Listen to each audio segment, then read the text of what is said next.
Bonjour. Dans cette semaine, on va voir l'IR sur les revenus professionnels. Et on va commencer par le champ d'application de l'IR professionnel. Par la suite, on va voir l'IR selon le régime de comptabilité et l'IR selon les régimes optionnels. Alors, d'abord, c'est quoi un revenu professionnel? Difficile à définir. Mais on peut le définir d'une autre manière, par l'absurde, en disant que les revenus professionnels sont les revenus qui ne relèvent pas des revenus salariaux, qui ne relèvent pas des revenus fonciers, des capitaux mobiliers ou des revenus agricoles. Tout ce qui ne semble pas aux choses les plus précises va être considéré comme des revenus professionnels. Il s'agira des revenus provenant des activités commerciales, industrielles, artisanales, immobilières et des professions libérales.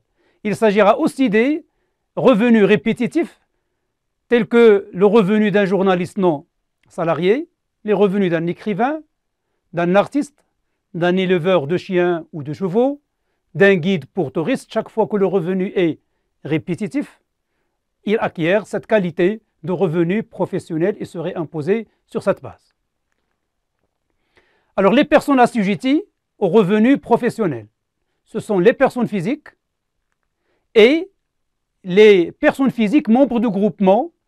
Il s'agit des bénéfices des sociétés en nom collectif, des sociétés en commandite simple et des sociétés de fait. Ces bénéfices seront imposés selon l'associé au nom de l'associé principal. C'est quoi l'associé principal?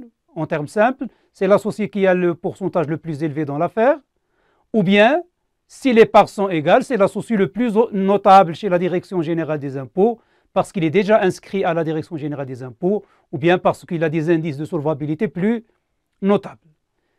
En cas de déficit, le déficit est imputé sur le revenu de l'associé principal et non pas de la société, puisque l'impôt est établi au nom de la personne physique, même si le bénéfice est réalisé par la société. Les revenus les exonérations des revenus professionnels, elles sont similaires à ce qu'on avait vu au niveau de l'IS.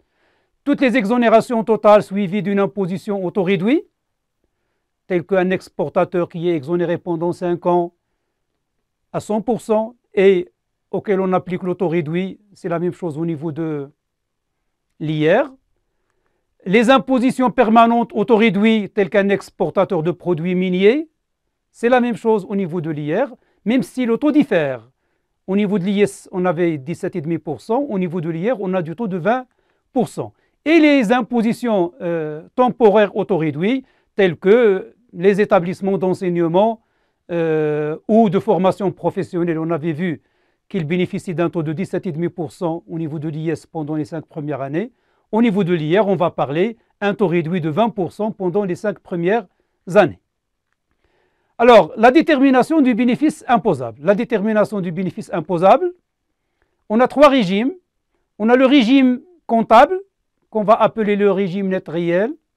C'est le régime qui se base sur la comptabilité.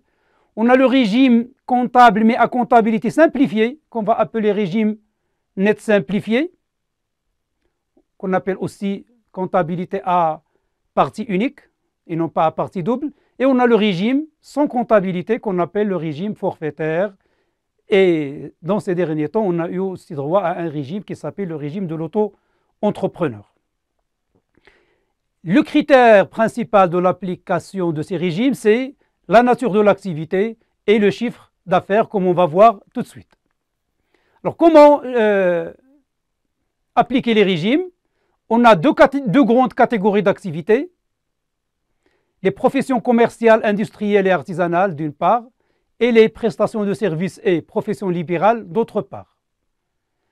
On va appliquer le régime comptable du régime net réel, c'est-à-dire la comptabilité à partie double, lorsque le chiffre d'affaires dépasse 2 millions de dirhams pour les activités commerciales, industrielles et artisanales.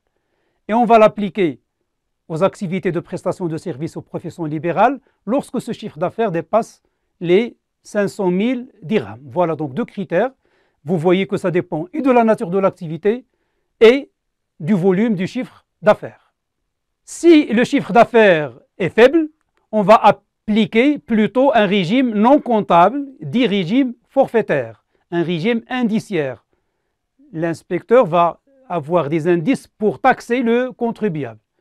Et on va appliquer ce régime indiciaire, forfaitaire, tant que le chiffre d'affaires réalisé au titre de l'année ne dépasse pas 1 million de dirhams pour les activités commerciales, industrielles et artisanales, et 250 000 dirhams pour les activités de prestation de services et de professions libérales. Quoique les professions libérales, on va voir qu'ils n'ont pas vraiment droit au forfait.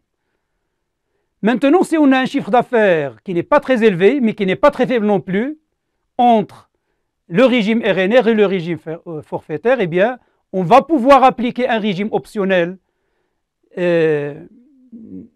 moyen qui s'appliquerait d'après une comptabilité simplifiée et qu'on appellera régime net simplifié lorsque le chiffre d'affaires est entre 1 million et 2 millions de dirhams.